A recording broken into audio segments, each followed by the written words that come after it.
To many of us who commute in this area of Alta and Rancho downtown, this may just look like one more road construction headache to deal with in Las Vegas. But what is happening here is paving the way to economic diversity, outstanding health care, and locally educated medical professionals who learn here and want to stay here. I think the city of Las Vegas has been forward-thinking for a very long time. They recognize that healthcare is a priority of every single human being that's alive, and they looked at the economic opportunity associated with healthcare. Councilman Brian Knutson represents much of the area that has been established as the Las Vegas Medical District, where a variety of medical providers and ancillary development can be found in downtown Las Vegas, conveniently located near US 95 and Interstate 15. UMC Hospital, University Medical Center Hospital, is an anchor tenant. Valley Hospital is an anchor tenant. The Southern Nevada Health District has a public health lab. That's an anchor tenant. And then there's a bunch of other ancillary services that have come into the area to support what our community desperately needs, and that's good health care. It was in 1997 when the Las Vegas City Council established this area as a perfect spot to cultivate and enhance healthcare in the city.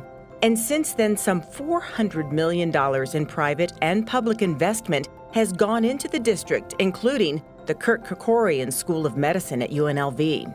And that academic medicine has spawned the need for a walkable and safe community where students and medical professionals can learn, teach, work, and play. Density is incredibly important for an academic medical center.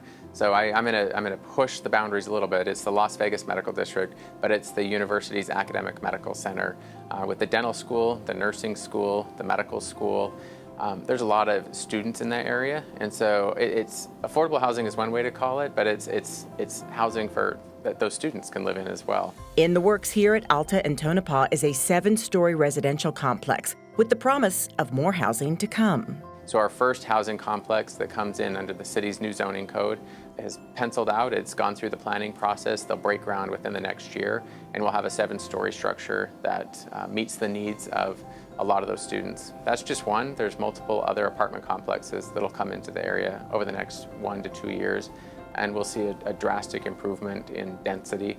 As the medical district continues to take form, the state is taking notice and in mid-August awarded the School of Medicine $70 million to expand services. So in this last week or so, we have $70 million that will go towards private funding, philanthropic funding, to build out an ambulatory care center. That's where you can go and get procedures done, minor procedures.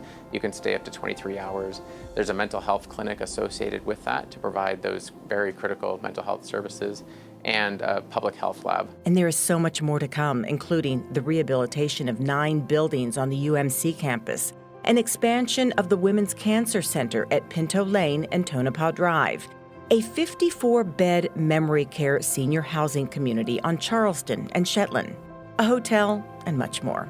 Of course, you can hardly talk about the medical district without talking about the Cleveland Clinic Lou Ruvo Center for Brain Health, and even more development surrounding it. Let's talk about the Cleveland Clinic, because that's an iconic building, amazing services being provided there. And then you have Symphony Park, which is also part of the medical district, where there's housing units going up every minute now, and new restaurants and new bars, and the Symphony Park is there.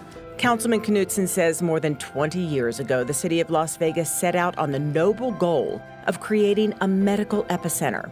Seeing it take form today is nothing short of inspiring, knowing we are now training and retaining the next generation of medical professionals who will provide world-class medicine right here in the heart of our city. And so it's a lot of imagination to think about what we were in 1996 and now what we are and what we're going to be just 2 years from now. It's an amazing investment, public-private investment, and it's a drastic change for what we've seen over the last 2 decades. Healthcare is people, and we need to make sure the quality of life, it's the goal of the city of Las Vegas, improve the quality of life for everybody.